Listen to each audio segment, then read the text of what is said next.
दोस्तों आखिरकार मेकर्स ने अपनी घटिया चाल चल ही दी है। एक जो हम बहुत पहले से अंदेशा लगा रहे थे इस बात का, और इसी बात का अंदेशा अविनाश मिश्रा लगा चुका था कि भाई मैं इस सीज़न को करण वर्सेज विवियन नहीं होने दूंगा। लेकिन खासकर बिग बॉस यही चाहते थे कि कुछ ऐसा ही देखने को मिले। करण वर्सेज विवियन ही होना चाहिए और फाइनलिस्ट जो होने चाहिए वो करण और विवियन ही होने चाहिए। और ये देखिए कि गंदा गेम खेल दिया है। अब यहाँ पे फिर वोटिंग का क्या आधार रह गया? जो हमने प्रेडिक्ट किया था कि भाई वोटिंग के हिसाब से तो करण इविक्ट हो जाना चाहिए, तो अब यहाँ पे कौन सी घटिया चाल चल दी है बिग बॉस ने? दोस्तों खबर ये है कि रजत दलाल को इविक्ट कर दिया गया है और टॉप 2 जो फाइनलिस्ट हैं वो विवेन और करण हैं।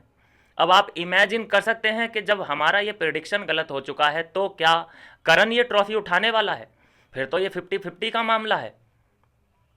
रजत दलाल मतलब उसको वोट इससे बहुत ज़्यादा मिल रहे थे, वो निकल चुका है, उसको इविक्ट कर दिया गया है।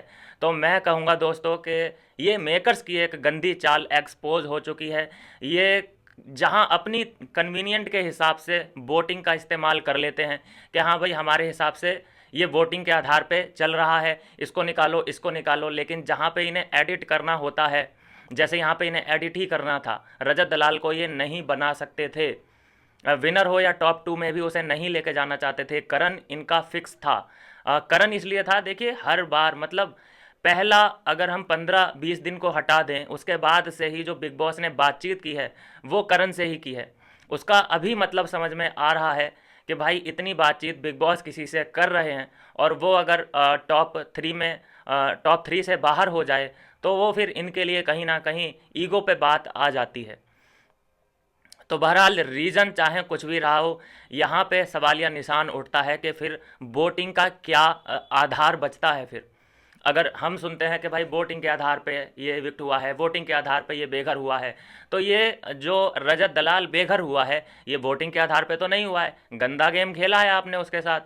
ये सिंपल है। आपने उसको, मुझे नहीं लगता कि वोटिंग के आधार पे निकाला है। आपने गंदी चाल कोई ना कोई टास्क करवाया होगा, कुछ ना कुछ आड़े टेढ़े तिरछा पिरछा कुछ तो किया होगा, जो कि हो सकता है, पता नहीं, आई डोंट नो कैसे निकाला उसको।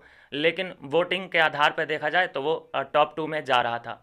इतना है जहाँ पे पीआर टीम ये कह रही थी कि रजत दलाल नंबर 1, रजत दलाल नंबर 1। हम तो कम से कम ये कह रहे थे कि ये नंबर 1 नहीं नंबर 2 है, और 3 पे हमने करण को रखा था। तो सोचिए कि हमारी प्रिडिक्शन तो इतनी सी गलत हुई है, पीआर टीम की तो इतनी बड़ी प्रिडिक्शन गलत हुई है, वो तो इसको नंबर 1 बता रहे थे। तो सोचिए दोस्तों कि क्या झूठ फैलाया जा रहा है। यहाँ पे गंदी चाल मैं बोलूँगा मेकर्स ने भी चल दी है। वो पहले से ही डिसाइडेड था उनका कि भाई हमें स्टेज पे विवियन और करण देखना है। जैसे पहले सीज़न में 17 सीज़न में मुनव्वर फारूकी फिक्स था।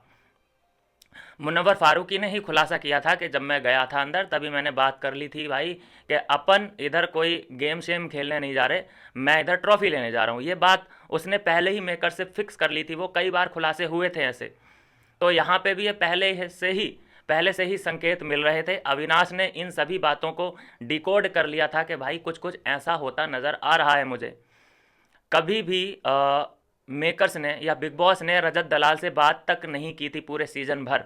टोंट ज़रूर 2-4 जगह मारा उसे, लेकिन बातचीत जो होती है ना एक लेवल पे, कि जैसे करण से हर बार ओपिनियन लेना, हर बार करण करण करण करके बातचीत करना, वो सब समझ में आ रहा था। लेकिन इग्नोर कर रहे थे कि चलो होगा कुछ, इविक्शन तो वोटिंग के आधार पे ही होगा ना, बात करने दो, कोई दिक्कत नहीं है। मैंने तो इसलिए कोई ऑब्जेक्शन उठाया नहीं। ऑब्जेक्शन भी उठाए मैंने, लेकिन मैंने ये नहीं सोचा था साला कि उसके चक्कर में बातचीत करते करते उसको टॉप 2 तक ले जाएंगे। जनता टॉप 2 में लेके जाए एक्सेप्टेड है। क्या जनता अगर टॉप 2 में लेके जाए, करण को जिता भी दे तो एक्सेप्टेड है। लेकिन अगर मेकर्स अपनी गंदी चालों से जिताते हैं करण को तो वो एक्सेप्टेड नहीं है। यहाँ पे ये अनफेयर इविक्शन हुआ है, सिंपल है। मिलता हूँ दोस्तों नेक्स्ट वीडियो में नई अपडेट के साथ।